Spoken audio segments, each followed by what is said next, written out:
Sa video na ito, ipapakita ko kung paano i-download ang 1xBet sa iPhone or Android. Una sa lahat, pupunta kami sa App Store at maghanap sa 1xBet. Maaari mong makita na walang 1xBet sa App Store. Ngayon ang kailangan mong gawin ay pumunta sa setting ng iPhone. Mag-click sa iyong profile. Pagkatapos nito, piliin ang media at mga pagbili. Muli, mag-click sa option na tingnan ang account. Ngayon mag-click sa baguhin ang bansa o rehiyon. Pagkatapos nito, i-click ang baguhin ang bansa o rehiyon. Ngayon mag-scroll pababa upang mahanap ang bansang Colombia at i-click ito.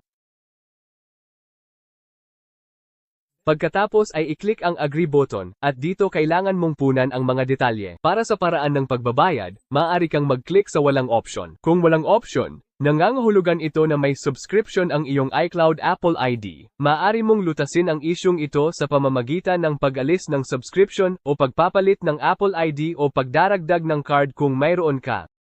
Kopyahin at idikit lamang ang mga detalyeng ito, maliban sa iyong pangalan at apelyido, at makikita mo ang mga detalyeng itinago ko para sa iyo. Maaari mo itong gamitin para lamang i-install ang 1xBet. Pagkatapos i-install ang 1xBet, maaari mong baguhin ang bansa rehiyon, at lahat ng detalye sa iyong sarili. Ngayon mag-click sa tapos na option, bumalik tayo sa App Store at hanapin ang 1xBet. Maaari mong i-download ngayon. Para sa Android, tingnan lamang ang link sa komento sa ibaba upang i-download ang 1xBet.